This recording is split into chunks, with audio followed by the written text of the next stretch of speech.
거대한 크리스털 샹들리에가 뿜어내는 날카로운 빛이 호텔 연회장 전체를 집어삼킬 듯이 휘감고 있었고, 그 아래로 대한민국 정재기를 움직이는 거물들이 우아한 가면을 쓴 채 서로의 탐욕을 탐색하고 있었다. 윤세연은 숨이 막힐 듯 조여오는 코르셋과 익숙하지 않은 명품 드레스의 까칠한 감촉을 견디며 떨리는 손끝을 필사적으로 감추고 있었다. 오늘 밤 그녀는 대학로 소극장에서 땀 흘리며 전단지를 돌리던 무명 배우 윤세연이 아니라 해외에서 막 귀국한 홍 회장에 숨겨진 외동딸 홍지수로 연기해야만 하는 절박한 상황이었다.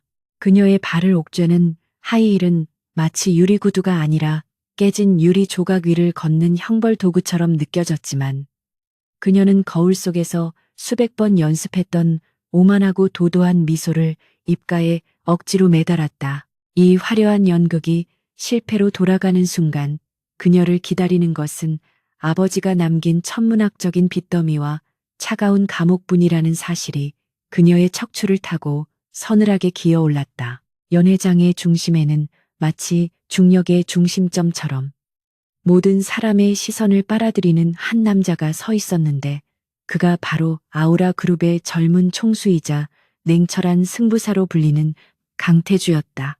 그는 주변을 에워싼 중년의 임원들과 정치인들의 아부 섞인 찬사를 무표정한 얼굴로 듣고 있었지만, 그 깊고 어두운 눈동자는 지루함과 경멸로 차갑게 가라앉아 있었다. 완벽하게 재단된 검은색 슈트는 그의 단단한 체격을 감싸고 있었고, 흐트러짐 없는 자세와 날카로운 턱선은 그가 타인의 감정 따위에는 전혀 휘둘리지 않는 냉혈한 힘을 대변하고 있었다.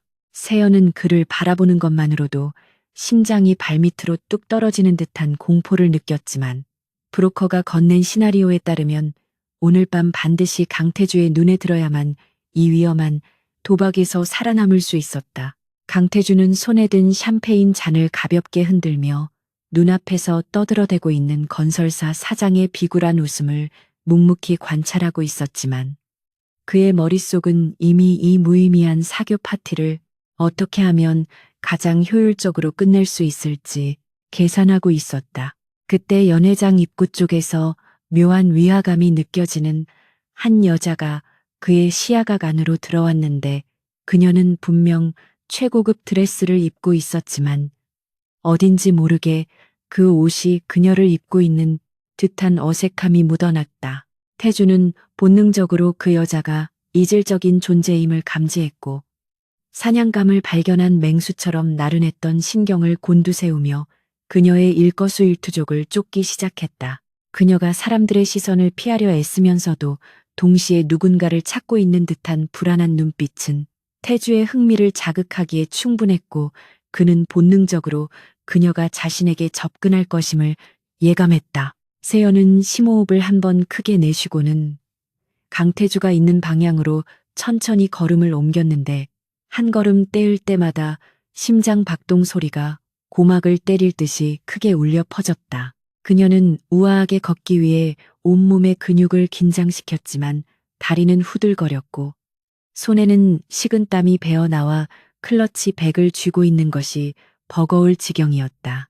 주변의 화려한 보석들과 사람들의 웃음소리가 몽롱하게 느껴질 무렵, 그녀는 마침내 강태주의 앞에 도달했고, 그가 고개를 돌려 그녀를 정면으로 응시했을 때 세연은 마치 엑스레이 앞에 선 것처럼 자신의 모든 것이 꿰뚫리는 듯한 착각에 빠졌다. 강태주의 눈동자는 칠흑처럼 어두웠지만 그 안에는 모든 거짓을 태워버릴 듯한 형형한 불꽃이 일렁이고 있었기에 세연은 본능적으로 뒷걸음질 치고 싶은 충동을 억누르며 미리 준비한 대사를 떠올렸다. 강태주는 눈앞에 선 여자가 자신을 향해 억지 미소를 지으며 인사를 건네는 순간 그녀에게서 풍기는 미미한 파스 냄새와 저렴한 화장품 특유의 향을 예민하게 감지했다.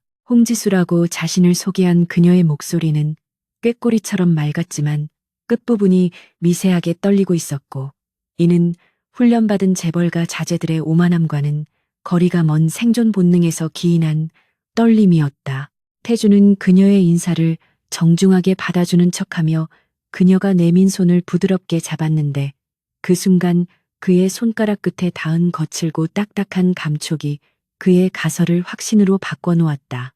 그것은 골프나 승마를 즐기다 생긴 귀족적인 굳은 살이 아니라 오랜 시간 험한 노동에 시달리며 무거운 짐을 나르거나 거친 도구를 다루면서 생긴 생활의 훈장이었다. 태주는 그녀의 손을 놓지 않은 채 엄지손가락으로 그녀의 손바닥에 박힌 굳은 살을 아주 천천히 그리고 은밀하게 문지르며 그녀의 반응을 살폈다. 세연은 낯선 남자의 손길이 자신의 치부를 건드리는 것 같아 소스라치게 놀랐지만 감히 손을 뿌리치지 못한 채 굳은 표정으로 그를 바라볼 수밖에 없었다. 태주는 그녀의 당황한 눈동자 속에서 공포와 수치심이 교차하는 것을 읽어냈고 이 여자가 가짜라는 사실을 간파했지만 당장 그녀를 경비원에게 넘기는 대신 이 연극에 동참하기로 마음먹었다. 지루하기 짝이 없는 재벌들의 암투 속에서 제 발로 호랑이 굴에 들어온 이겁 없는 토끼가 과연 어디까지 연기할 수 있을지 지켜보는 것이 훨씬 더 흥미로울 것이라는 계산이 섰기 때문이었다. 태주는 짐짓 모르는 척 부드러운 목소리로 그녀에게 프랑스에서의 유학 생활은 어땠는지 물으며 함정을 팠고 세연은 등줄기에 식은땀이 흐르는 것을 느끼며 브로커가 준 자료를 필사적으로 되새겼다. 그녀는 파리의 예술 대학 생활과 갤러리 투어에 대해 이야기했지만 그녀의 묘사는 여행 가이드북에 나올 법한 피상적인 내용에 불과했고 구체적인 지명이나 교수 이름이 나올 때마다 말끝을 흐렸다. 태주는 그녀의 허술한 거짓말을 들으며 속으로 비소를 흘렸지만 겉으로는 고개를 끄덕이며 그녀의 이야기에 깊이 공감하는 듯한 제스처를 취했다. 그는 그녀가 거짓말을 할 때마다 속눈썹이 미세하게 떨리고 왼손 엄지로 검지를 꾹 누르는 버릇이 있다는 것을 발견했고 그것이 묘하게 귀엽다는 생각마저 들었다. 연회장의 분위기가 무르익어가자 사람들은 아우라 그룹의 젊은 제왕과 베일에 쌓여있던 홍 회장의 딸이 다정하게 대화를 나누는 모습에 주목하기 시작했고 수군거림은 파도처럼 퍼져나갔다. 세연은 쏟아지는 시선들이 마치 화살처럼 날아와 꽂히는 기분이었고 이 자리를 벗어나고 싶다는 생각뿐이었지만 태주는 교묘하게 대화를 이어가며 그녀를 놓아주지 않았다. 그는 웨이터에게 샴페인을 한 잔 더 주문하며 그녀에게 다가가 귓가에 나직하게 속삭였는데 그 내용은 그녀가 예상했던 로맨틱한 작업 멘트가 아니라 그녀의 숨통을 조이는 질문이었다. 그는 그녀가 언급한 파리의 유명 갤러리가 사실은 작년에 폐관했다는 사실을 넌지시 흘리며 그녀의 반응을 즐겼고 세연의 얼굴은 순식간에 창백하게 질려버렸다. 세연은 심장이 입 밖으로 튀어나올 것 같은 공포 속에서 필사적으로 변명거리를 찾으려 머리를 굴렸지만 태주의 압도적인 기세 앞에서 머릿속이 하얗게 변해버렸다. 그녀는 덜덜 떨리는 손으로 샴페인 잔을 들어 입술을 적셨고 그 순간 태주는 그녀의 손목을 가볍게 잡아채며 그녀의 눈을 똑바로 응시했다. 그의 눈빛은 아까의 장난기를 거두고 섬뜩할 정도로 차가워져 있었는데 그는 마치 사냥감의 목덜미를 물기 직전의 맹수처럼 낮은 목소리로 그녀에게 더 이상 도망칠 곳이 없음을 경고했다. 태주는 그녀가 누구인지 그리고 왜 이런 무모한 짓을 벌였는지 이미 짐작하고 있었지만 그녀의 입으로 직접 진실을 고백하게 만들거나 아니면 끝까지 이 뻔뻔한 연기를 지속하게 하여 스스로 무너지게 만들 작정이었다. 그때 연회장 한쪽에서 소란스러운 소리와 함께 태주의 사촌형이자 그룹 내 최대 경쟁자인 강도훈 전무가 거만하게 등장하여 분위기를 깨뜨렸다. 강도훈은 태주와 세연이 함께 있는 모습을 보고는 흥미롭다는 듯이 비열한 미소를 지으며 다가왔고 그의 등장은 세연에게 또 다른 위기를 의미했다. 태주는 강도훈의 등장에 미간을 찌푸리며 불쾌한 기색을 드러냈지만 곧바로 표정을 관리하고 세연의 허리에 자연스럽게 손을 올리며 그녀를 자신의 곁으로 바짝 끌어당겼다. 세연은 갑작스러운 스킨십에 몸이 굳었지만 태주의 단단한 팔이 자신을 보호하듯 감싸고 있다는 사실에 기묘한 안도감을 느꼈고, 동시에 그가 자신을 방패막이로 이용하려 한다는 것을 본능적으로 깨달았다. 강도우는 세연을 위아래로 훑어보며 천박한 농담을 던졌고, 그녀의 출신 성분에 대해 교묘하게 비꼬는 질문을 던지며 태주의 심기를 건드렸다. 세연은 모멸감에 입술을 깨물었지만 감히 반박할 수 없는 처지였기에 고개를 숙이고 있었는데, 그때 태주가 차갑고 단호한 목소리로 도운의 말을 끊었다. 태주는 세연이 자신의 소중한 손님임을 강조하며 도운에게 무례를 범하지 말 것을 경고했고, 그 목소리에는 그 누구도 거역할 수 없는 절대적인 위엄이 서려 있었다. 세연은 처음으로 자신을 위해 나서주는 태주의 모습에 가슴 한구석이 찌릿해지는 것을 느꼈지만, 이것이 그저 그의 체면을 위한 연기일 뿐이라는 사실을 상기하며 마음을 다잡았다. 태주는 도운을 물러나게 한 뒤 세연을 데리고 인적이 드문 테라스로 나갔는데, 밤바람이 그녀의 달아오른 뺨을 식혀주었지만 두 사람 사이의 긴장감은 여전히 팽팽했다. 그는 테라스 난간에 기대어 서서 도시의 야경을 바라보며 한동안 침묵을 지켰고, 세연은 그 침묵이 자신의 사형 선고를 기다리는 시간처럼 길게 느껴졌다. 마침내 태주가 입을 열었을 때 그는 그녀의 정체를 묻거나 거짓말을 추궁하는 대신 전혀 예상치 못한 제안을 던졌는데, 그것은 그녀의 인생을 송두리째 뒤흔들 위험하고도 달콤한 거래였다.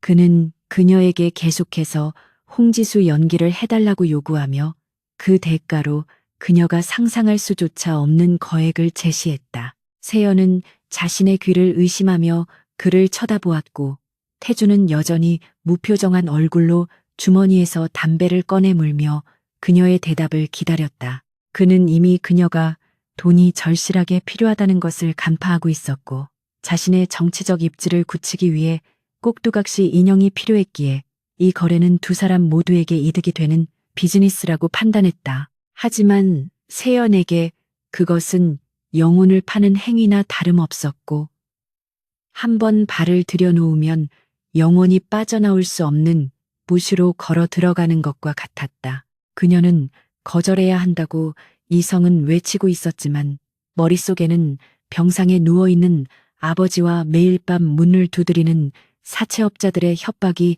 주마등처럼 스쳐 지나갔다. 태주는 망설이는 그녀에게 한 발짝 다가와 담배 연기를 허공으로 내뿜으며 그녀의 눈을 깊이 들여다보았는데, 그 눈빛은 마치 악마의 유혹처럼 치명적이었다. 그는 그녀가 거절할 수 없는 조건을 하나 더 덧붙이며 그녀를 벼랑 끝으로 몰아세웠고, 세연은 결국 떨리는 목소리로 그의 제안을 받아들일 수밖에 없었다. 계약이 성립되는 순간 태주의 입가에는 만족스러운 미소가 번졌지만, 그 미소 뒤에는 그가 감추고 있는 거대한 계획과 비밀이 도사리고 있었다. 이제 세연은 단순한 사기꾼이 아니라 강태주라는 위험한 남자의 공범이자 거짓된 약혼녀로서 거대한 연극의 이막을 시작하게 된 것이다. 테라스 문이 열리고 다시 화려한 연회장의 빛이 쏟아져 들어오자 태주는 세연의 손을 잡고 사람들의 시선 속으로 당당하게 걸어 들어갔다.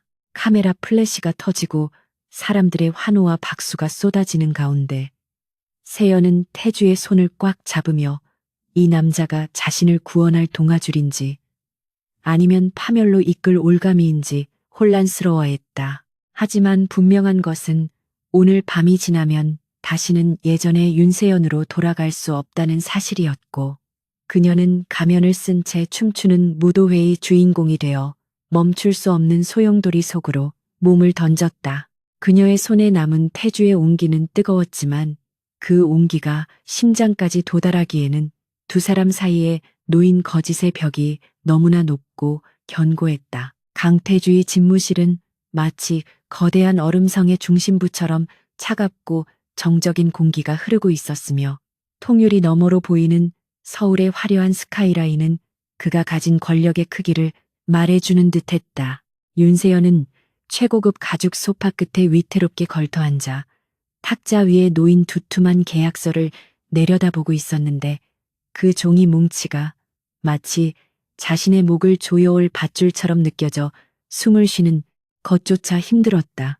태주는 맞은편 의자에 비스듬히 기대어 앉아 만년필을 손가락 사이로 유연하게 돌리며 그녀의 흔들리는 눈동자를 집요하게 관찰하고 있었고 그의 입가에는 사냥감을 구석으로 몰아넣은 포식자의 여유로운 미소가 걸려 있었다. 그는 단순히 파티 파트너를 원한 것이 아니라 법적인 구속력이 있는 혼인 신고와 완벽하게 조작된 결혼 생활을 요구하고 있었으며 그 대가는 세연이 평생을 일해도 만져볼 수 없는 천문학적인 액수였다. 세연은 마른 침을 삼키며 계약서의 조항들을 읽어 내려갔는데 각 조항은 그녀의 인권과 자유를 철저하게 강태주에게 양도한다는 내용을 담고 있었고 이는 결혼이라기보다는 노예, 계약에 가까웠다.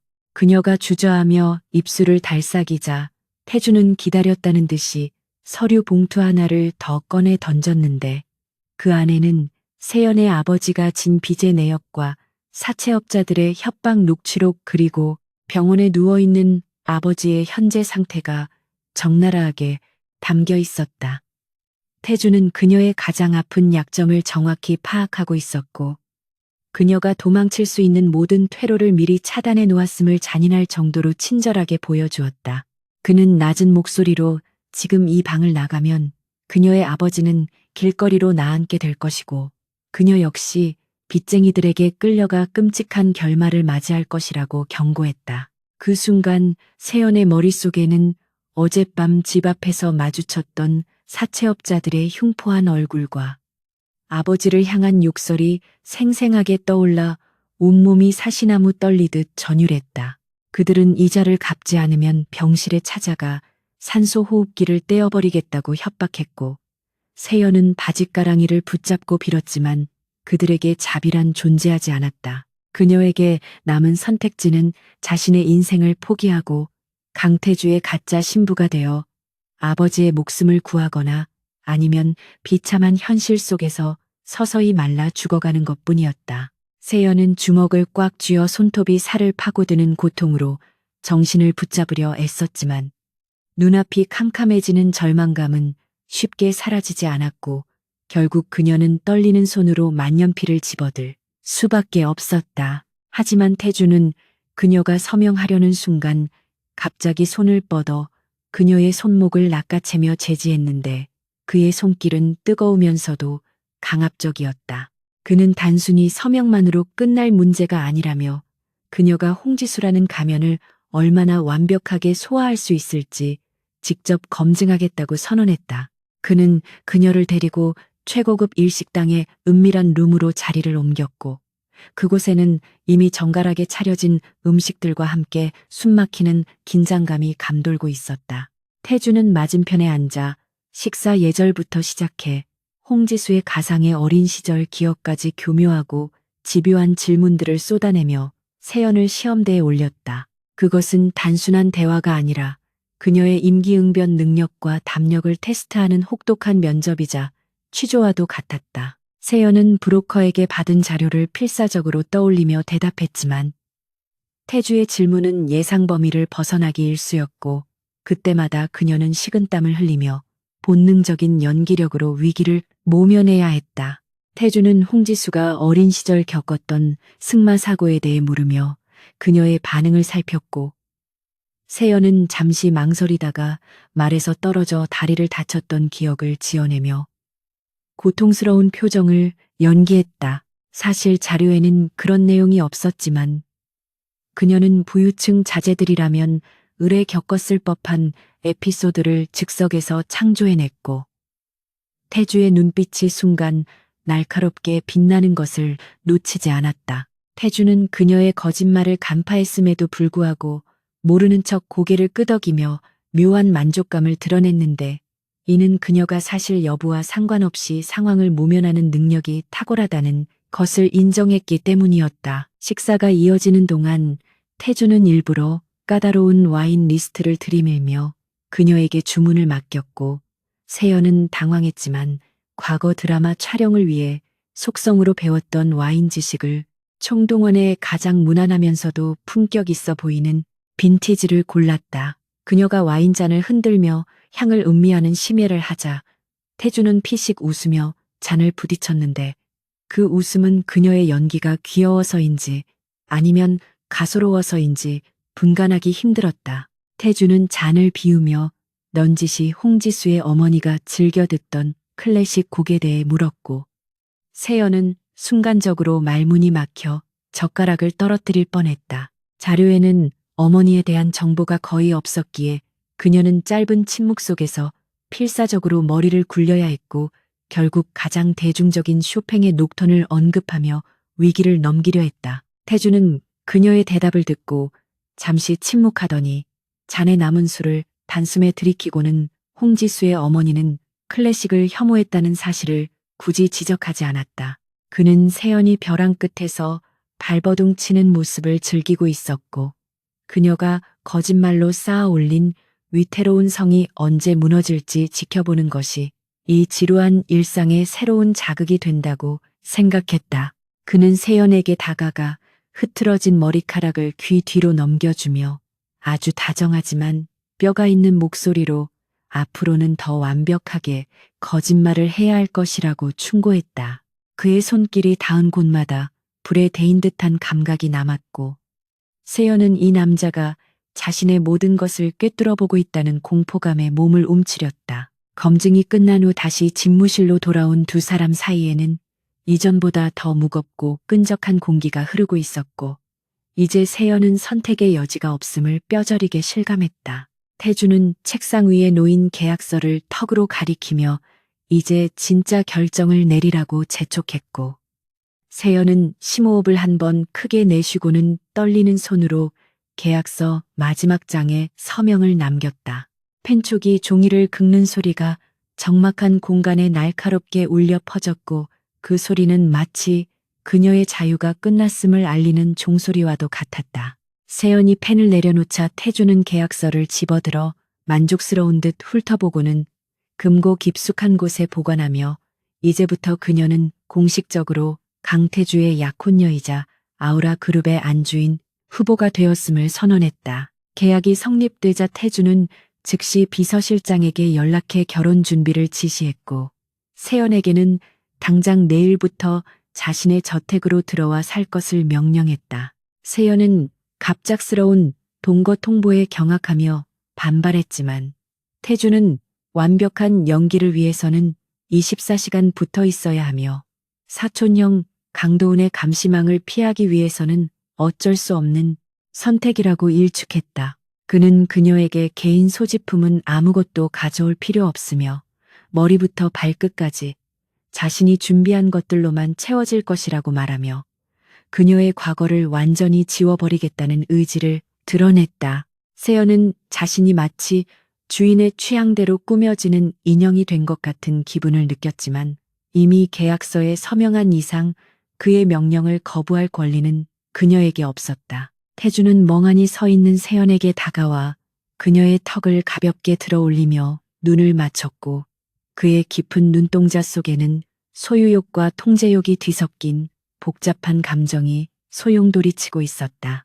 그는 그녀에게 앞으로 어떤 상황이 닥쳐도 자신을 믿고 따라야 하며 절대로 자신의 허락 없이 가면을 벗어서는 안 된다고 경고했다. 세연은 그의 압도적인 기세에 눌려 고개를 끄덕일 수밖에 없었고 태주는 그런 그녀의 입술을 엄지손가락으로 거칠게 닦아내며 립스틱 자국을 지워버렸다. 그것은 이제 그녀의 입술에서 나오는 모든 말과 숨결조차 자신의 통제하에 두겠다는 무언의 선전포고였으며 세연은 전율과 함께 기묘한 두근거림을 느꼈다. 세연이 비틀거리는 걸음으로 집무실을 나서는 뒷모습을 바라보며 태주는 의자에 깊숙이 몸을 파묻고 서랍 속에 숨겨두었던 진짜 홍지수의 사진을 꺼내 들었다. 사진 속의 여자는 병색이 완연한 얼굴로 휠체어에 앉아 있었고 태주는 그 사진을 라이터불로 태워버리며 재가 되어 사라지는 모습을 무표정하게 지켜보았다. 그는 이미 진짜 홍지수가 요양병원에서 세상과 단절된 채 살아가고 있다는 것을 알고 있었지만 이 사실을 이용해 가짜를 진짜로 둔갑시키는 대담한 도박을 시작한 것이었다. 그에게 윤세연은 단순한 대역이 아니라 부패한 친인척들을 처단하고 그룹을 완전히 장악하기 위한 가장 날카롭고 위험한 무기였다. 집으로 돌아가는 택시 안에서 세연은 차창 밖으로 스쳐 지나가는 서울의 야경을 바라보며 하염없이 눈물을 흘렸지만 소리는 내지 않았다. 그녀는 아버지에게 전화를 걸어 밝은 목소리로 좋은 배역을 따내서 당분간 지방 촬영을 가게 되었다고 거짓말을 했고 수화기 너머로 들려오는 아버지의 기뻐하는 목소리에 가슴이 찢어지는 듯했다. 전화를 끊은 뒤 그녀는 휴대폰에 저장된 지인들의 연락처를 하나하나 지워나가며 윤세연으로서의 삶과 작별을 고했고 이제 오직 홍지수로서의 삶만을 남겨두었다.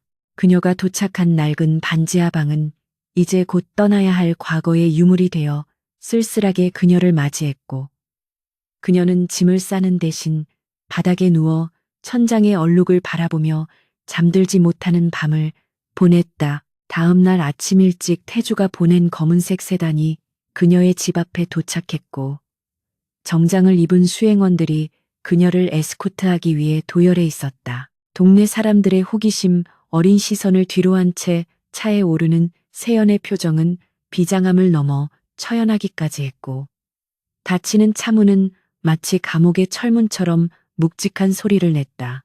차는 도심을 가로질러 태주의 저택이 있는 성북동의 부촌으로 향했고 높은 담벼락과 삼엄한 경비 시스템으로 둘러싸인 저택의 대문이 열리는 순간 세연은 자신이 발을 들여놓은 곳이 화려한 궁전이 아니라 맹수들이 우글거리는 콜로세움이라는 것을 직감했다.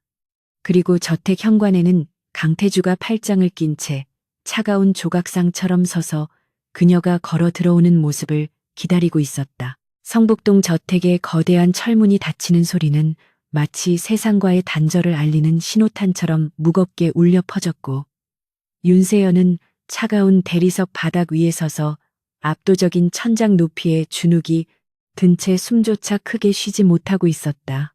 집안의 고용인들은 마치 훈련받은 병정들처럼 일사불란하게 움직이며 그녀를 향해 깍듯하게 고개를 숙였지만 그들의 눈빛 속에는 호기심과 경계심이 뒤섞인 차가운 온도가 서려 있었다. 특히 집안의 살림을 총괄하는 공여사는 매서운 눈초리로 세연의 머리부터 발끝까지 훑어보며 마치 불량품을 감별하듯 날카로운 시선을 던졌는데 그 시선은 세연이 가진 가난의 냄새를 본능적으로 맡은 듯했다. 태주는 그런 고용인들의 태도를 묵인한 채 그녀를 2층의 가장 깊숙한 방으로 안내했는데 그곳은 마치 공주가 갇혀 지내는 탑처럼 화려하지만 서늘한 기운이 감돌고 있었다. 방 안에는 유명 디자이너의 옷과 가방들이 백화점 진열대처럼 가득 채워져 있었지만 세연에게는 그 모든 것이 자신을 태짜맬 화려한 사슬로 보일 뿐이었다. 태주는 그녀가 방을 둘러보는 동안 팔짱을 낀 채 문가에 서서 그녀의 행동 하나하나를 관찰하고 있었는데 그의 표정은 여전히 읽을 수 없는 무미건조함을 유지하고 있었다. 그는 앞으로 그녀가 지켜야 할 규칙들을 나열하기 시작했는데 식사 시간 엄수와 외출 금지는 기본이고 집안에서도 흐트러진 모습을 보여서는 안 되며 고용인들과 사적인 대화를 나누는 것조차 엄격히 금지했다.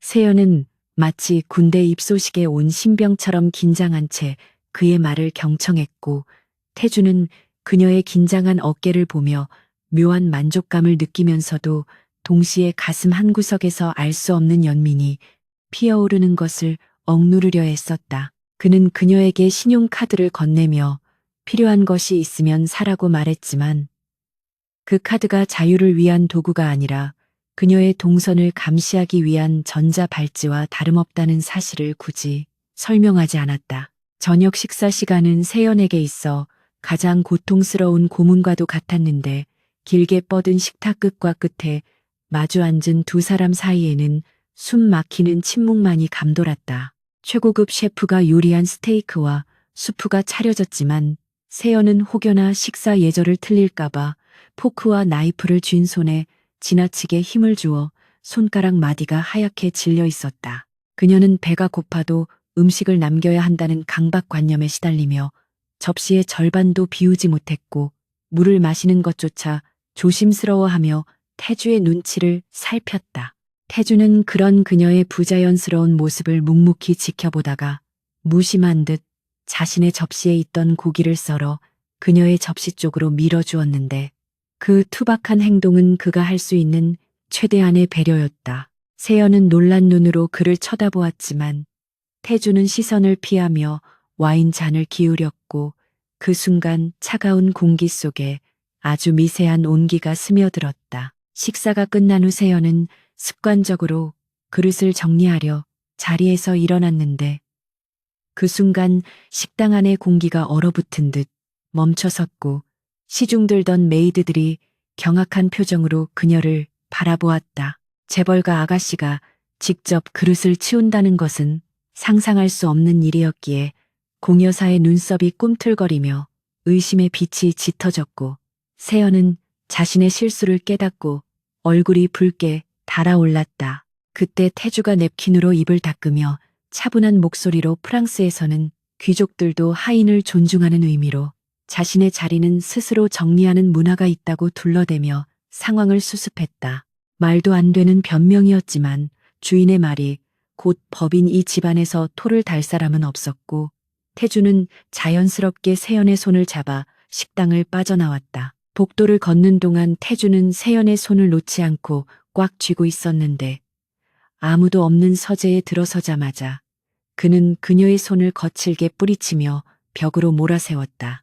그는 그녀의 사소한 습관 하나가 모든 것을 망칠 수 있다고 낮게 으르렁거렸고 세연은 공포에 질려 어깨를 움츠리며 죄송하다는 말을 반복했다. 태주는 그녀의 겁에 질린 눈동자를 보며 화를 내고 싶었지만 동시에 험한 세상에서 살아남기 위해 몸에 배어버린 그녀의 성실함과 겸손함이 안쓰럽게 느껴져 혼란스러웠다. 그는 한숨을 내쉬며 그녀의 흐트러진 머리카락을 정돈해 주었고 앞으로는 손 하나 까딱하지 말고 여왕처럼 굴라고 명령했지만 그 목소리에는 이전보다 훨씬 부드러운 기운이 담겨 있었다. 그날 밤 세연은 낯선 침대 위에서 잠을 이루지 못하고 뒤척이다가 목이 말라 조심스럽게 방을 빠져나와 1층 주방으로 내려갔다. 물을 마시고 돌아가려던 그녀는 거실 소파에 앉아 머리를 감싸쥐고 있는 태주의 뒷모습을 발견하고 발걸음을 멈추었는데 어둠 속에서도 그의 고통이 고스란히 전해져 왔다. 태주는 극심한 편두통과 불면증에 시달리며 약통을 쥐고 있었지만 약을 먹어도 진정되지 않는 고통에 신음하고 있었고 평소의 냉철한 모습과는 전혀 다른 약한 모습이었다. 세연은 모른 척 방으로 돌아가려 했지만 홀로 어둠 속에 남겨진 그가 마치 벼랑 끝에 선 어린아이처럼 보여 차마 발길이 떨어지지 않았다. 그녀는 주방으로 돌아가 따뜻한 우유를 데우고 꿀을 타서 조심스럽게 그에게 다가갔는데 인기척을 느낀 태주가 날카로운 눈빛으로 고개를 들었다. 세연은 당황하지 않고 말없이 우유잔을 건넸고 태주는 의심스러운 듯 그녀를 바라보았지만 이내 떨리는 손으로 잔을 받아 한 모금 마셨다. 따뜻한 액체가 식도를 타고 내려가자 긴장했던 근육이 조금씩 풀리는 것을 느끼며 태주는 깊은 숨을 내쉬었고 세연은 그 옆에 조용히 앉아 아무 말 없이 그의 곁을 지켰다. 침묵이 흘렀지만 그 침묵은 어색하지 않았고 태주는 평생 누구에게도 보여주지 않았던 자신의 약한 모습을 들켰음에도 불구하고 기묘한 안도감을 느꼈다. 그는 나직한 목소리로 왜 도망치지 않느냐고 물었고 세연은 덤덤하게 갈 곳이 없기 때문이라고 대답했지만 그 말 속에는 그를 혼자 두고 싶지 않다는 진심이 숨겨져 있었다. 한편 아우라그룹의 부회장실에서는 강도훈이 책상 위에 놓인 사진들을 훑어보며 비릿한 미소를 짓고 있었는데 사진 속에는 파리의 텅 빈 거리와 폐관된 갤러리의 모습이 담겨 있었다. 그는 사설 탐정을 고용해 홍지수의 행적을 추적하고 있었고 그녀가 말했던 유학 생활의 증거가 어디에도 없다는 사실을 확인하며 쾌재를 불렀다. 도우는 단순히 그녀가 가짜라는 것을 밝히는 것을 넘어 그녀의 진짜 정체를 알아내어 태주를 완전히 매장시킬 계획을 세우고 있었다. 그는 탐정에게 더 깊이 파고들라고 지시하며 특히 한국 내에서의 실종자나 무명 배우들의 프로필을 대조해보라고 명령했고,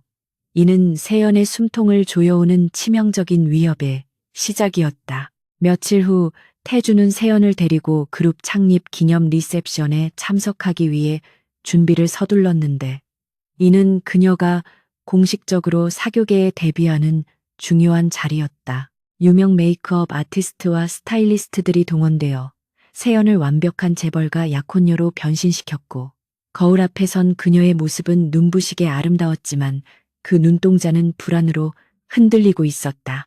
태주는 턱시도를 입고 나타나 그녀의 모습을 잠시 넋을 잃고 바라보았고, 그녀의 손등에 키스하며 오늘은 당신이 주인공이니 고개를 들라고 격려했다. 하지만 리셉션 장소에 도착했을 때 그들을 기다리고 있는 것은 화려한 조명뿐만 아니라 먹잇감을 노리는 하이에나 같은 강도운의 비열한 함정이었다. 리셉션장은 대한민국 상류층 인사들로 가득 찼고, 세연은 태주의 팔을 꼭 잡은 채 쏟아지는 플래시 세례를 견뎌내며 훈련받은 대로 우아한 미소를 유지했다.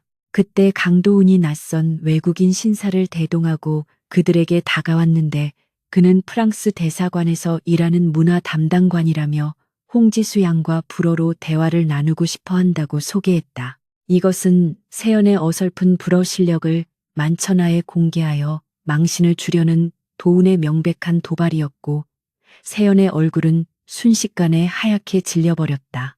태주는 도운의 의도를 간파하고 막아서려 했지만 이미 주변의 시선이 집중된 상태라 섣불리 나설 수 없는 진퇴양난의 상황이었다. 세연은 식은땀이 등을 타고 흐르는 것을 느끼며 외국인을 마주 보았고, 그는 유창한 불어로 파리의 예술과 갤러리에 대해 복잡한 질문을 던지기 시작했다. 그녀는 머릿속이 하얗게 변해 아무 말도 할 수 없었고, 침묵이 길어질수록 도운의 입꼬리는 승리감으로 올라가고 있었다.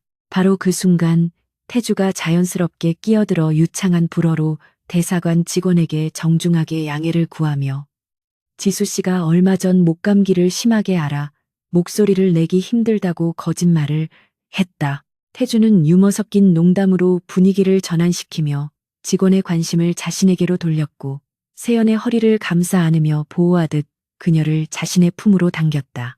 도우는 계획이 실패로 돌아가자 분한 표정을 감추지 못하고 물러섰지만, 그의 눈빛은 다음에는 반드시 끝장을 보겠다는 도끼로 이글거리고 있었다. 위기를 넘긴 두 사람은 테라스로 빠져나와 거친 숨을 몰아쉬었고, 태주는 덜덜 떨고 있는 세연의 어깨를 감싸 안으며 괜찮냐고 물었다. 세연은 다리에 힘이 풀려 주저앉을 뻔했고, 태주는 그런 그녀를 부축하며 자신의 재킷을 벗어 덮어주었다. 그는 그녀에게 화를 내는 대신 강도운이 이제 시작했을 뿐이니 정신을 바짝 차려야 한다고 경고하며 그녀의 뺨을 어루만졌다.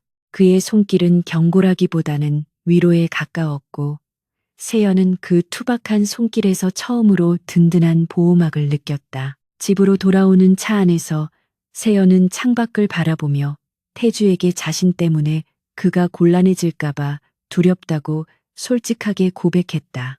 태주는 핸들을 잡은 손에 힘을 주며 만약 그녀가 무너지면 자신도 무너지는 것이니 쓸데없는 걱정 말고 연기에만 집중하라고 딱딱하게 대꾸했다. 하지만 그는 차의 속도를 늦추며 라디오에서 흘러나오는 잔잔한 클래식 음악 볼륨을 높여주었고, 이는 지친 그녀가 잠시라도 쉴 수 있도록 배려한 행동이었다. 세연은 눈을 감고 음악을 들으며 이 위험한 남자에게 점점 의지하게 되는 자신의 마음을 깨닫고 두려움과 설렘 사이에서 혼란스러워했다. 그 시각 강도운의 사무실에서는 탐정이 가져온 새로운 보고서가 책상 위에 놓였는데, 그 안에는 윤세연이라는 이름의 무명 연극배우 프로필과 빚에 시달리는 아버지의 병원 기록이 들어있었다.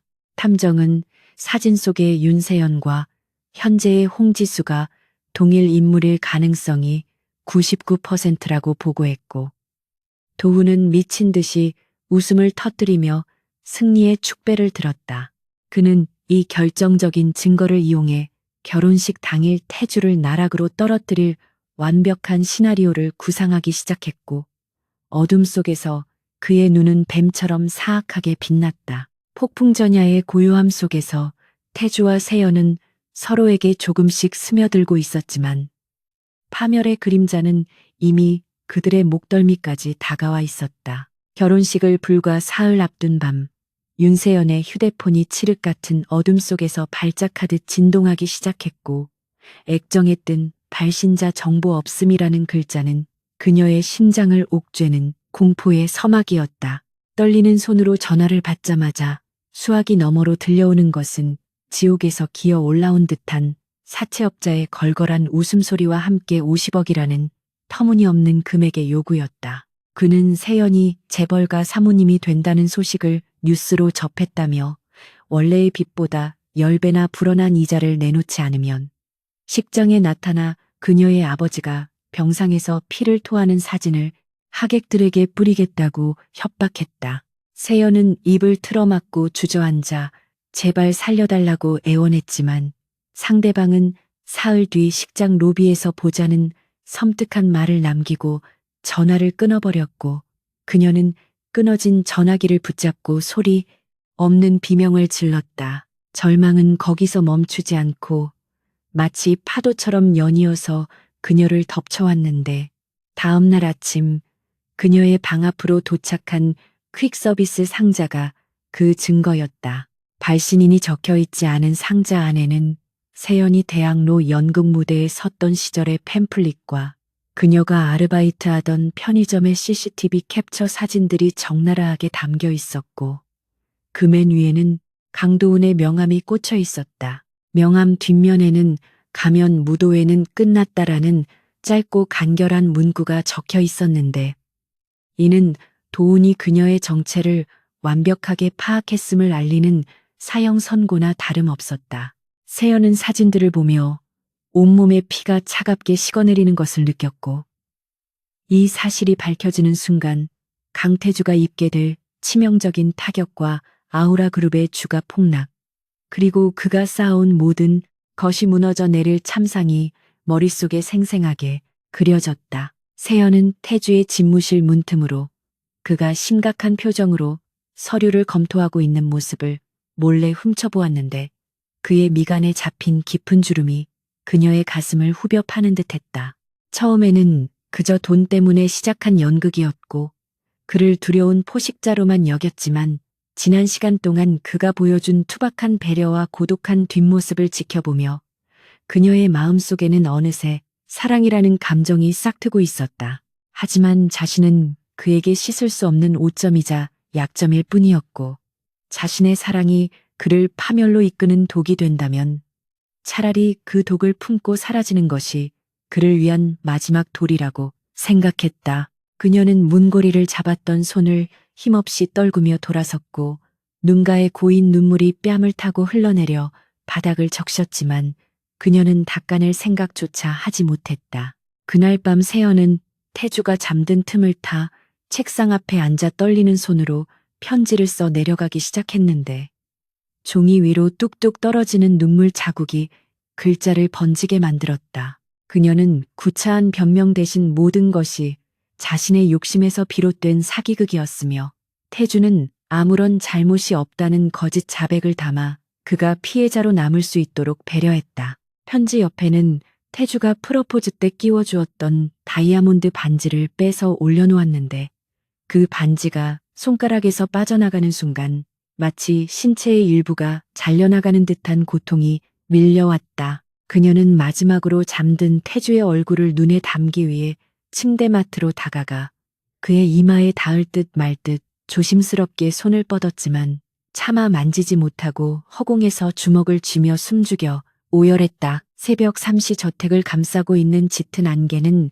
그녀의 도주를 돕는 은밀한 조력자처럼 보였고, 세연은 검은색 후드를 뒤집어 쓴 채 고양이처럼 소리 없이 정원을 가로질러 뒷문을 향해 움직였다. 평소 같았으면 삼엄하게 지키고 있었을 경호원들이 이상하게도 보이지 않았지만 긴박한 상황에 몰린 세연은 그것을 의심할 겨를도 없이 오직 이곳을 빠져나가야 한다는 일념 하나로 담장을 넘었다. 거친 숨을 몰아쉬며 택시를 잡아탄 그녀는 기사에게 인천공항으로 가달라고 말하며 룸미러를 통해 멀어져가는 저택을 바라보았는데 그 거대한 성은 마치 그녀를 삼켜버렸다가 뱉어낸 괴물처럼 웅장하고도 쓸쓸하게 서 있었다. 차가 고속도로를 달리는 동안 그녀는 휴대폰 유심칩을 빼서 창밖으로 던져버리며 윤세연으로 돌아갈 준비를 했지만 마음은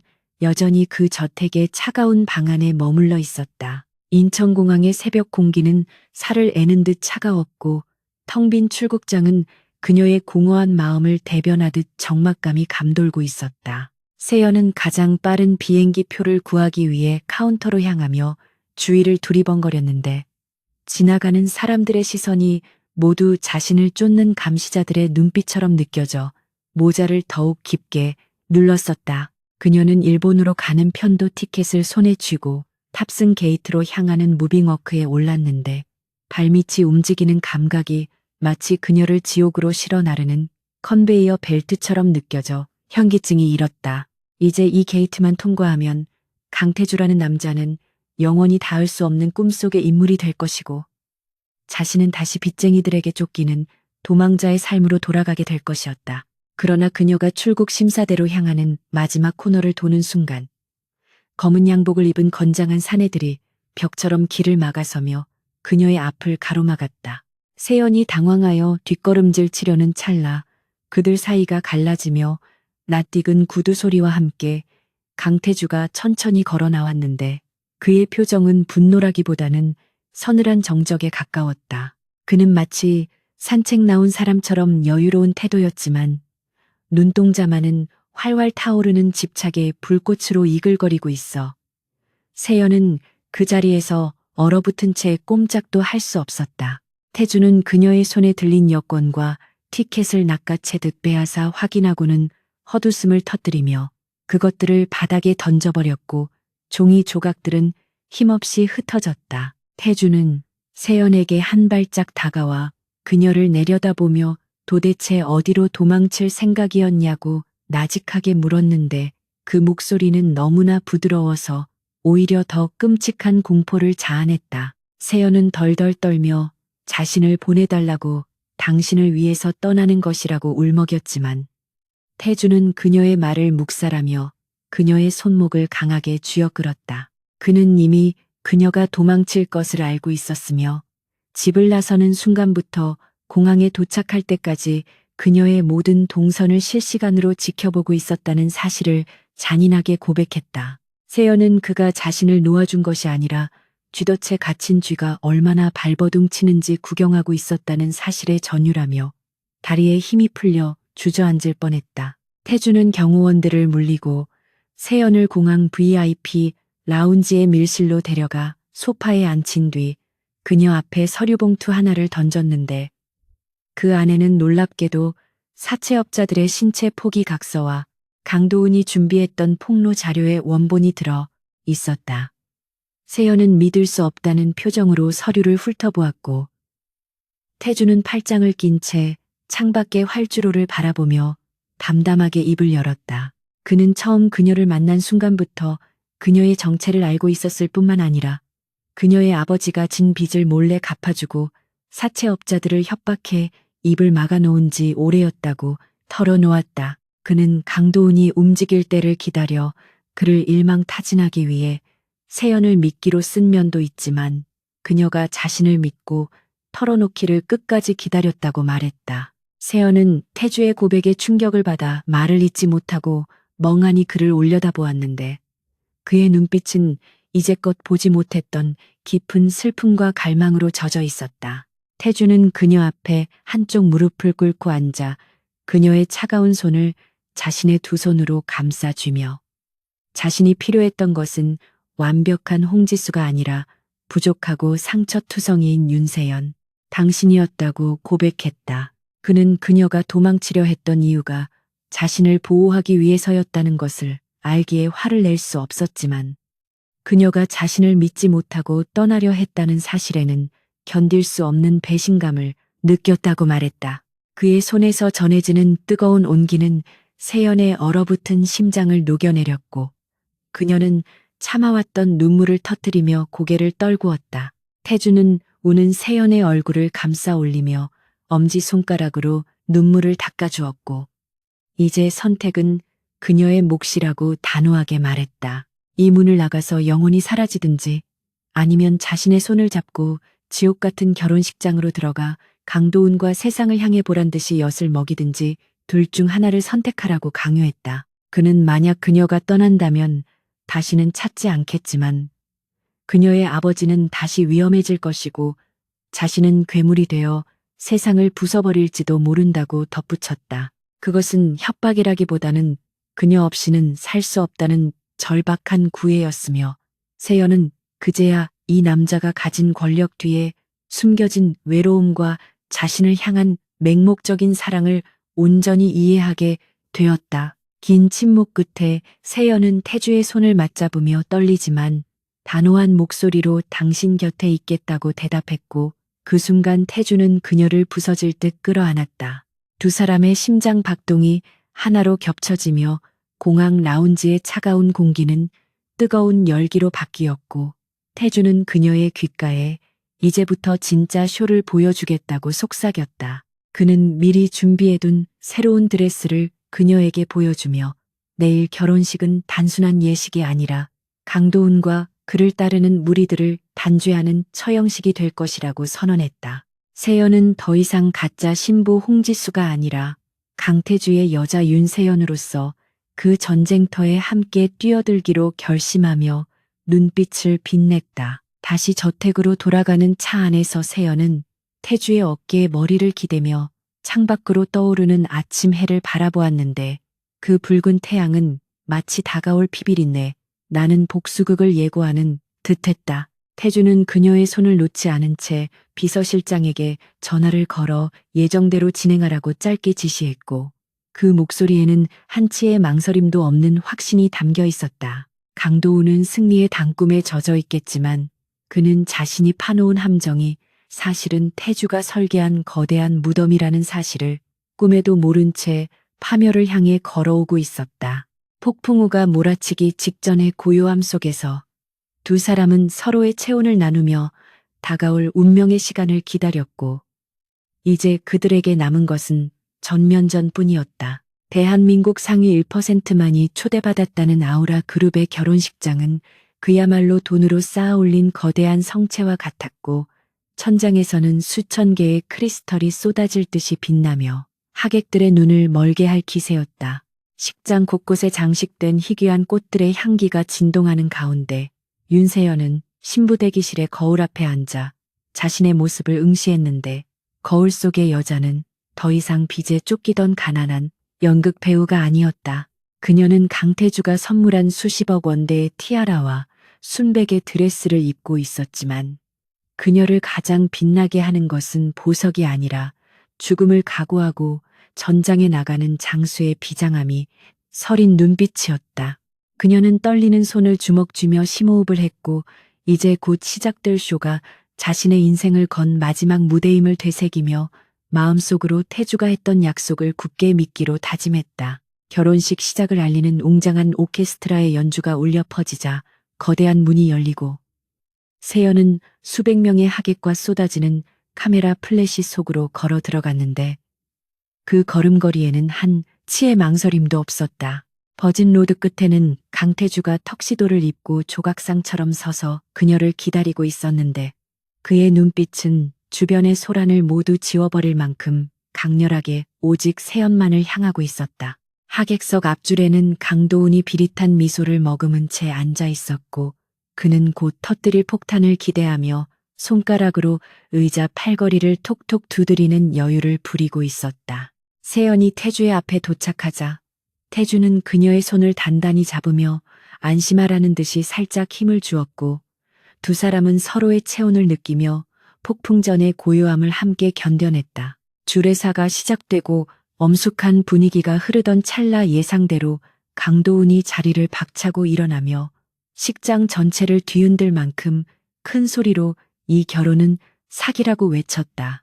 식장은 순식간에 아수라장이 되었고 하객들은 경악하며 웅성거리기 시작했는데 도훈은 기세등등하게 단상 앞으로 걸어 나와 미리 준비한 대형 스크린을 가리켰다. 스크린에는 세연의 초라한 과거 사진들과 그녀의 아버지가 쓴 차용증, 그리고 그녀가 가짜 홍지수임을 증명하는 서류들이 적나라하게 펼쳐졌고 도훈은 득이양양한 표정으로 마이크를 잡았다. 그는 윤세연이 신분을 위조하여 강태주를 속이고 아우라 그룹의 안주인 자리를 훔치려 한 꽃뱀이라고 맹비난하며 당장 그녀를 끌어내리고 경찰에 넘겨야 한다고 목소리를 높였다. 모든 시선이 세연에게 꽂히며 비난과 경멸의 화살이 쏟아졌지만 그녀는 고개를 숙이거나 도망치지 않고 태주의 손을 꽉 잡은 채 도훈을 똑바로 응시했다. 태주는 마치 이 상황을 예상했다는 듯이 전혀 당황하지 않은 표정으로 주머니에서 손을 빼며 천천히 도훈에게 다가갔고 그의 침착한 태도에 장내는 다시 숨죽인 듯 조용해졌다. 태주는 도훈의 손에서 마이크를 거칠게 빼앗아 들고는 스크린을 향해 손짓을 했는데 그 순간 화면이 바뀌며 도훈이 사채업자들과 결탁하여 세연을 협박하는 영상과 음성이 흘러나왔다. 영상 속에서 도훈은 세연을 빚으로 대참하여 가짜 신부 역할을 강요하고 나중에는 그녀를 이용해 태주를 파멸시키겠다는 계획을 떠벌리고 있었는데 이는 도훈의 완벽한 자충수였다. 강도훈은 자신의 비밀이 만천하에 공개되자 사색이 되어 뒷걸음질 쳤지만 태주는 그를 몰아붙이며 냉철한 목소리로 사건의 진상을 낱낱이 폭로하기 시작했다. 태주는 자신이 처음부터 윤세연의 정체를 알고 있었으며 그녀는 사기꾼이 아니라 도훈의 비열한 음모에 휘말린 피해자이자 자신의 곁을 지켜준 유일한 사람이라고 선언했다. 그는 도훈이 그룹의 경영권을 빼앗기 위해 무고한 사람을 이용하고 회사 돈을 횡령하여 사채놀이까지 했다는 결정적인 증거들을 추가로 공개하며 그를 벼랑 끝으로 밀어버렸다. 하객들은 반전된 상황에 입을 다물지 못했고 도훈을 바라보는 시선은 경멸과 분노로 바뀌었으며 도훈은 다리가 풀려 바닥에 주저앉고 말았다. 그때 식장 문이 열리며 검찰 수사관들이 들이닥쳤고 태주는 미리 준비해둔 체포영장을 그들에게 건네며 도훈을 업무상 횡령 및 협박 혐의로 고발했다. 도훈은 끌려가면서도 악을 쓰며 태주를 저주했지만 태주는 눈 하나 깜짝하지 않고 차갑게 그를 내려다보며 이것이 네가 판 무덤이라고 조소했다. 도훈이 끌려나간 뒤 어수선해진 식장을 정리한 것은 태주의 카리스마였는데 그는 다시 단상에 서서 동요하는 하객들을 향해 정중하지만 단호한 어조로 말했다. 그는 자신이 사랑하는 사람은 재벌가의 딸 홍지수가 아니라 가난하고 부족하지만 그 누구보다 용기 있고 진실한 윤세연이라며 그녀의 본명을 세상 앞에서 당당하게 불렀다. 태주는 세연을 향해 몸을 돌리고 그녀의 떨리는 손에 반지를 끼워주며 이제 가면은 필요 없으니 진짜 당신의 모습으로 내 곁에 있어 달라고 프러포즈했다. 세연은 벅차오르는 감정을 주체하지 못하고 눈물을 흘렸지만 이번에는 슬픔의 눈물이 아니라 기쁨과 안도의 눈물이었고 그녀는 떨리는 목소리로 평생 그를 믿고 사랑하겠다고 맹세했다. 하객들은 두 사람의 드라마틱한 사랑과 태주의 압도적인 리더십에 감동하여 기립 박수를 보냈고 100억대 결혼식은 단순한 보여주기식 행사가 아닌 진정한 사랑의 서약식으로 완성되었다.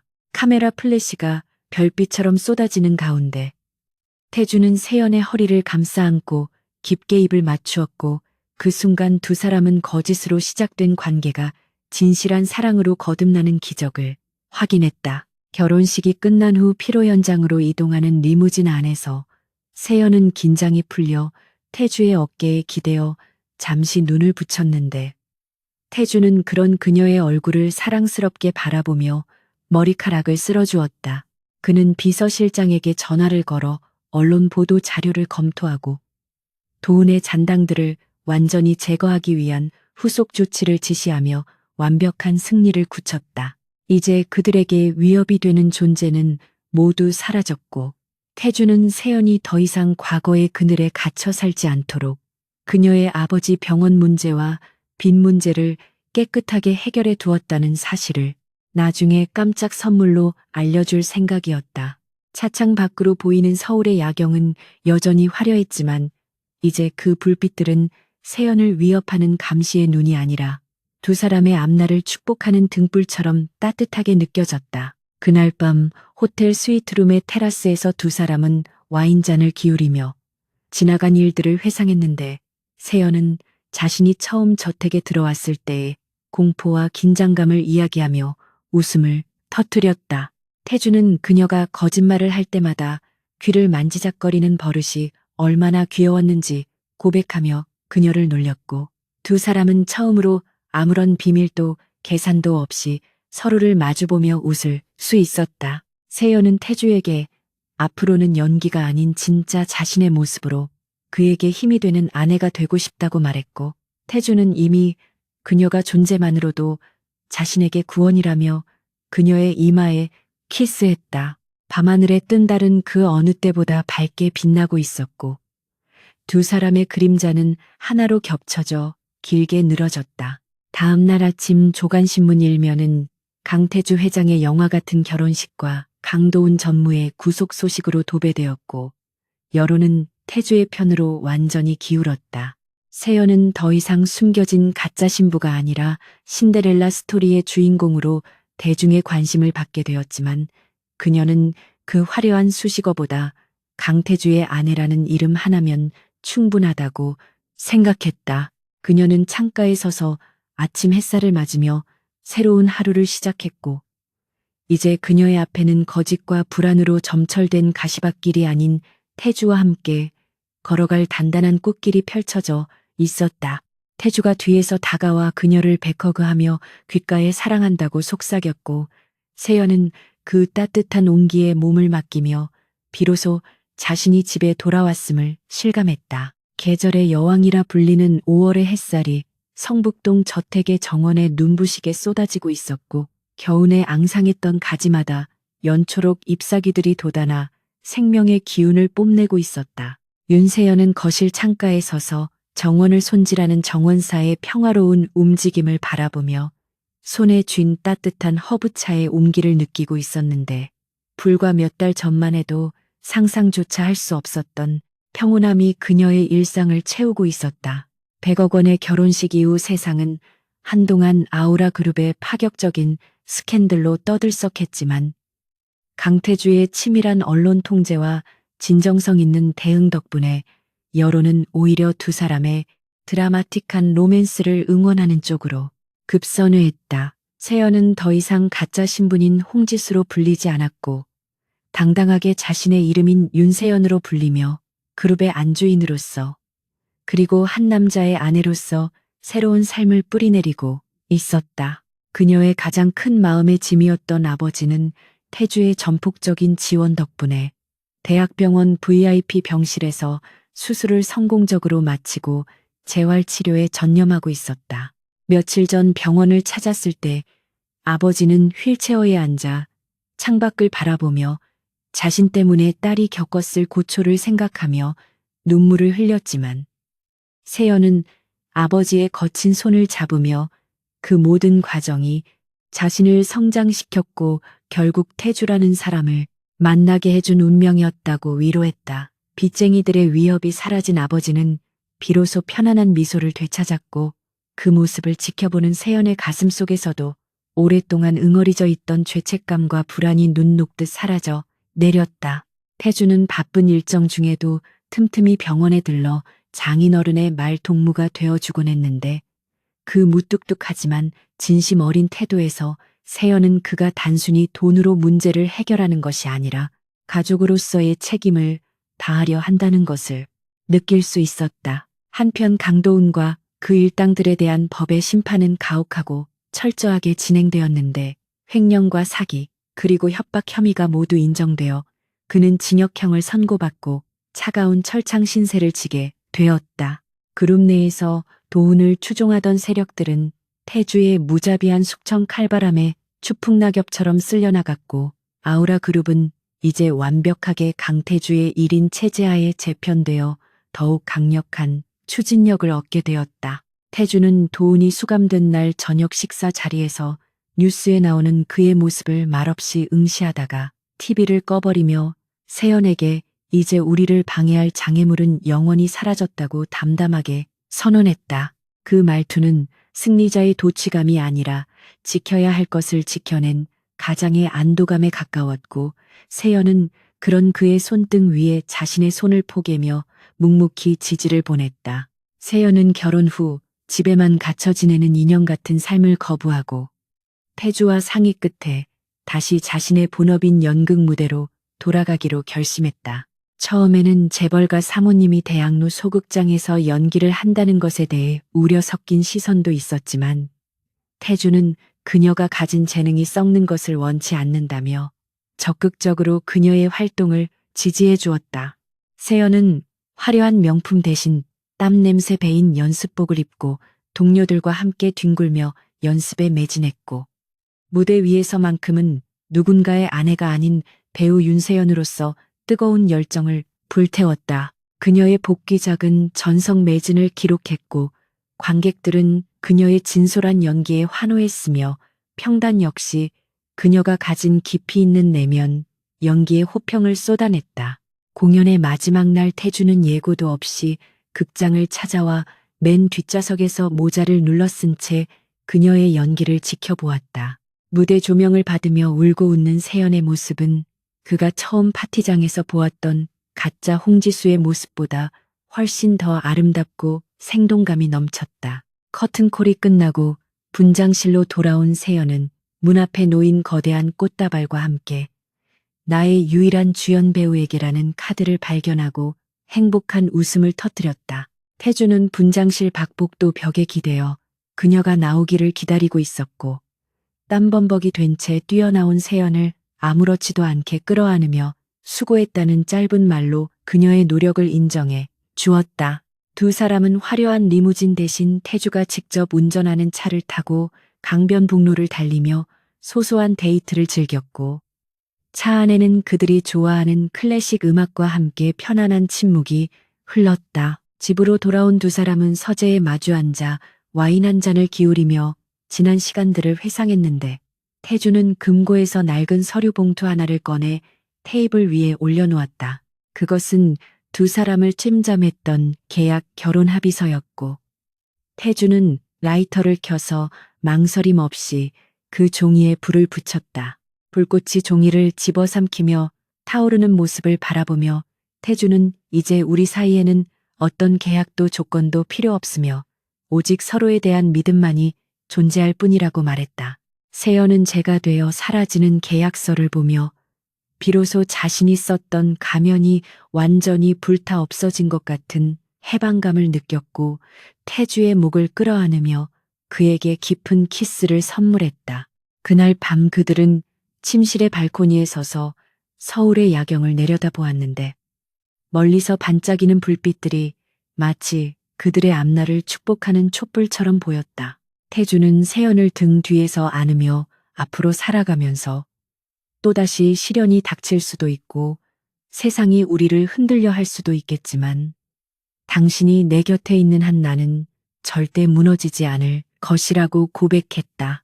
그는 과거의 자신이 타인을 믿지 못하고 고립된 성에 갇혀 살았던 폭군이었다면 이제는 세연 덕분에 세상 밖으로 나와 숨을 쉴 수 있게 된 평범한 남자가 되었다고 털어놓았다.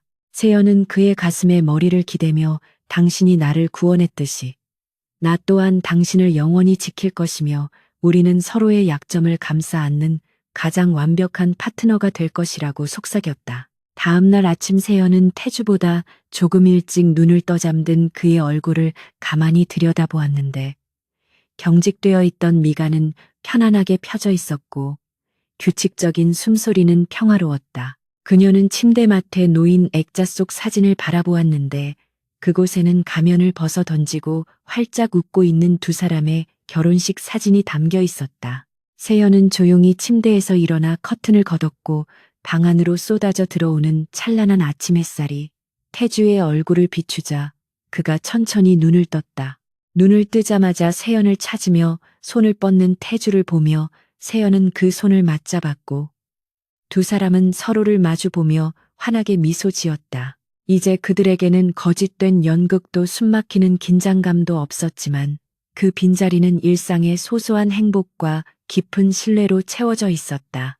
강태주와 윤세연은 100억이라는 거액에 덧해서 시작된 인연을 진정한 사랑으로 승화시키며 세상에서 가장 비싸고 소중한 수업료를 치른 셈이었다. 두 사람은 손을 잡고 방문을 나서며 그들을 기다리고 있는 새로운 하루를 향해 힘찬 발걸음을 내디뎠고 그들의 뒷모습은 그 어떤 영화의 엔딩보다 더 완벽하고 아름다운 해피엔딩을 그려내고 있었다. 가면을 벗은 신부와 침묵을 깬 폭군은 그렇게 서로의 구원이 되어 오래오래 행복하게 살았다는 동화 같은 결말이 현실이 되는 순간이었다.